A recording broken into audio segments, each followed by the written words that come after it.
Okay, Rob Halford. First of all, congratulations with a great comeback album. It's excellent. Well, it feels great, and I want to thank everybody for supporting me here in Norway because I just have a great connection with this part of the world over the years, and so it's exciting to see that Resurrecion has made such an impact in the metal community and that people are getting into it and, of course, coming to see us play live here in Oslo. So this is a real cool moment to be back and sharing the music live with everybody. The last time I talked to you, that was about 2 years ago. You were about to release the 2 album, and then you told me you were done and through and finished with heavy metal and hard rock. And, well, obviously you changed your mind. When and why did that happen? I think that those kinds of statements just pretty much size up the fact that I'm human, you know, and that I get screwed up in the head like everybody else does. And I was going through a lot of difficult moments in that part of my life, emotionally, musically, and I think I was just beginning to understand that really the best moments for me in music, especially with the voice, because it's all about what I do with the voice, are in the solid heart and soul of heavy metal music. And I guess I was just feeling extremely frustrated and somewhat bitter and saying a lot of stupid, crazy things at that point. And so I think it took the moment that I had with 2, and especially the live shows, for me to suddenly go, come on, Rob, wake up, you know. You need to get back to the place where you belong and make the music that you need to make, because those are where the greatest things are still left to be fulfilled and explored. Now you call the band Halford, and I know that Halford did exist before. I don't remember if that was before or after Fight. Yeah. How come you started up Halford again, and why didn't it happen then that you released an album with that band? Okay, well, before the 2 record was released, we had this group together, and we wanted to basically get ourselves a record deal. So we did 2 showcase dates, one in New York and one in Los Angeles. And we didn't have a band name at the time, and we figured that the best thing to do, just to get the focus and to let people know who this was to call the band Halford. Shortly after that, we were able to secure a deal with Trent Reznor's Nothing Records label, and at that point, I decided that we should call it something different. I didn't want to put my name on something that I thought was going to leave people confused. And so I decided in the end to call this one-off experimental project 2, because it started with me and John Lehrer, the guitar player. John now plays for Marilyn Manson. So it just made a lot of sense to put that name to one side and to wait for the right moment. And now I think this is the right moment. I think that putting Halford on this record hopefully has done what I wanted it to do, which is just to let people know that when you hear the name Halford, it's exclusively and expressly going to be in the world of metal music. Did you ever consider to start Fight again? No, I don't think there's any reason to do that, because I think that we accomplished a lot in those 2 releases, War of Words and Small Deadly Space. And it would have been very easy to continue, but I think even then I was starting to get those emotionally frustrative moments going through my system, and the fact that at that point I met up with John Lowry and Bob Marlette and we started to write this music, which eventually got transformed into the 2 Voyeurs release, was enough for me. I think that would have been a walk backwards instead of forwards. So I felt that it was more important to look ahead and see where the new possibilities would be fulfilled with another group of musicians writing metal music for the year 2000.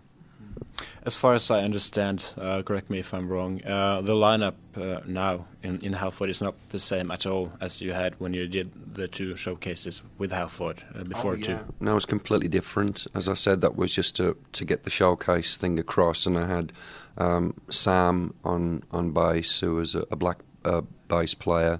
I had, of course, John Lowry was with me, and there was myself, and there was a drummer called Sid Riggs. And we were using some kind of ADAT backup support with some of the samples and loops and effects that we were using. Eventually, when 2 went out, we had Ray Riando on bass, who's now still with me in the Halford band, and we had James Woolley on keyboards, who was an ex-Nine Inch Nails member. So that's how that kind of changed shape from the band members' perspective. So the only person that's still with me from that moment is Ray. Okay. Where did you find the rest of the guys in the band? Just the way it always works for me, you know, when I put the word out that I'm putting together a new project, I just get all of these people sending me CDs and videos and everything like that, and I just wade through it all. I just knew I wanted a lot of traditional metal feel, but I also wanted an aggressive modern edge to it as well.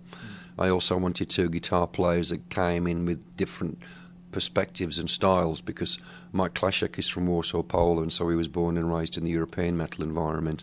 Pat Lackman's lives in LA, but he is out of Portland, Oregon, so he comes with that West Coast attitude of metal playing, and I just felt that would give us more potential for now and for the future to bring in these different definitions of metal guitar work. The Resurrection album contains a lot of excellent metal tracks, songs. Was it easy to write heavy metal again? I presume all the songs are new. They're not from after you left Priest. No, they're all brand new, and it's not easy. It's easy to write music, but it's hard to write good songs. So you just have to keep working and working and working until you find a moment. I mean, you might write 10 tunes and one of them's okay, you know. And that's just because of you have to be tenacious about the quality of the work that you're making. And you can't let anything escape you, which could be classed as what we call filler material. I was determined to make a very strong record from beginning to end. I didn't want any moments of, you know, where the quality was diminishing. Fortunately, because of the research that we did when we brought the players together, we just got a great writing team, and we just kept working and working and working until eventually we cut down. I think we put together like 25 tracks. We recorded 25 tracks, and out of that came these 10 for Europe and 12 for Japan. Right. You used Roy C as a producer. He's a hot producer at the moment. Did he mean much for the result? Oh, absolutely. I mean, he's like the captain of the ship, directing us, you know, getting us through the fog and avoiding the rocks and stuff that you can hit. A good producer will do that. A good producer is like, you know, he literally is the guy that pulls it all together and keeps you focused and keeps you in the right direction. Because it's a very chaotic world that we live in as musicians. We're all fighting for this thing and that thing, and a good producer will say, no, you know, you're going off too far to the right or too far to the left. Stay more in this direction. These are the riffs to write. These are the melodies to create. This is the attitude to stay with. And so Roy was a very, very important part of the whole Resurrection experience. Do you look upon this as a band, or is this Rob Halford's solo project? No, it's a band. I'm nothing without this band. I mean, you know, it's my voice and my, you know, melodic approach, and my input was there in the writing, because I love to sit with guitar players and you know, be a part of that creative process of writing riffs and chord sequences and so on and so forth. But no, it's just the reason like I say, I put my name on it was because this is like another moment for me in my metal career, and I felt that it was such a defining moment that the best thing for me would be to stick my name on it, you know. And originally I felt uncomfortable with that because I've always been the singer in a band, you know, and now I'm going out like Halford, like Dio, like Ozzy, you know, and it still feels a bit strange. But these guys in this band mean everything to me. They're very important players and people, and I'm hoping that, you know, for as long as everybody agrees to stay with what we're doing, this is what you'll see again and again and again, as in terms of the lineup. Everybody is very happy that the metal god is back in metal. Have this been a successful tour for the band so far? It's been incredibly successful. We've had so much response and positive feedback in a really short space of time. I didn't expect it to hit so strongly. I thought we'd have to work a lot harder at it, but I think that it's a combination of a lot of things. I think a lot of people have been waiting for this record. They've been waiting for Halford to make another record like this, and so a lot of people's expectations have been fulfilled. and it's kind of spread like wildfire through the metal community, because this is a very good record, and I'm not just saying that because I made it. I mean, I'm aware of what goes on around me in metal music, and I just feel it's a very, very good piece of work. So I think it's justifiable that we've been successful, but the speed of the success has really surprised me. It's been incredible, and I have to thank everybody for that kind of thing happening, because it's all about the support that we've been receiving from the metal community. Okay, the band Halford is doing well. Your album is doing well. The tour seems to do very fine. If the guys in Judas Priest calls you now and ask you to come back, what would your answer be then? Oh, I think I would have to do it, because I think that part of Priest is still unfinished business. I mean, I'm glad that you've put it that way, because a lot of people say, when are you going back? And I say, well, I can't, because I'm not in the band anymore. It's not up to me. But if I got the call from Ken and Glenn and Ian and they said, come on, do you think we should do one more thing? And I would have to say, yeah, let's, I think we should do it, because that whole part of all of our lives just feels like the last chapter in the book is missing. And it was just a strange way to say it ended, because it still doesn't feel as though it ended, I think it's just, incomplete.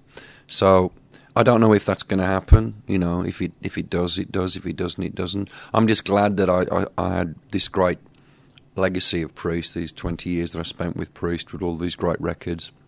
And as you know, I'm going out around the world playing Priest music, because that's a part of me. I was a major writer in the band, and those songs are very important to me, and I want to share them with people.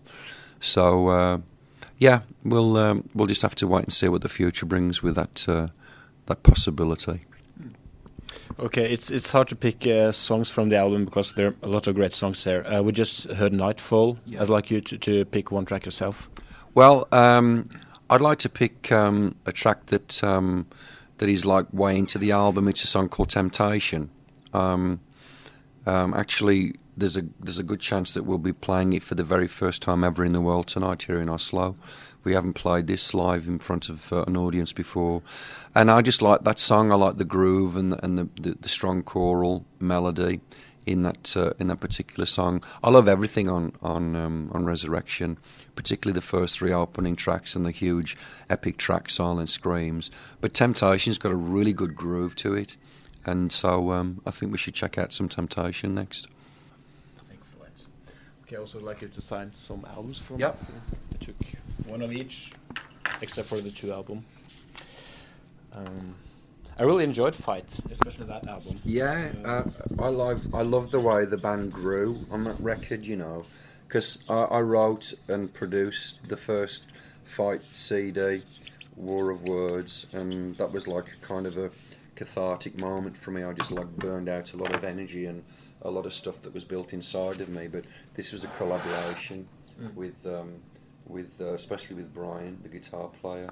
We worked really hard on making this next bunch of songs. Some really cool songs in here. Yeah. Also like the production a lot. Yeah. Well, Ati Bao was responsible for that. Ati Bao worked with me on the Painkiller record, and he was involved to some extent on the Resurrecion CD. But he's just got this great ability as a producer and an engineer to bring in some cool feelings on the recordings. Did you have any problem doing this live? I mean, you sing excellent on this album. No, I mean, I'm just doing it live. I'm not using any extra bits and pieces. It's just a solo voice, and I like that, because we actually did that in rehearsal before we went into the studio. We played the songs through live, and then once I put the lead vocal tracks down, I just wanted to put some other little bits and highlights just to make it interesting from a vocal point of view. But no, it sounds good. It sounds really good live, as you hear it tonight. Thank you very much. It was nice to see you. Okay, thank you. Yeah, okay. Thanks.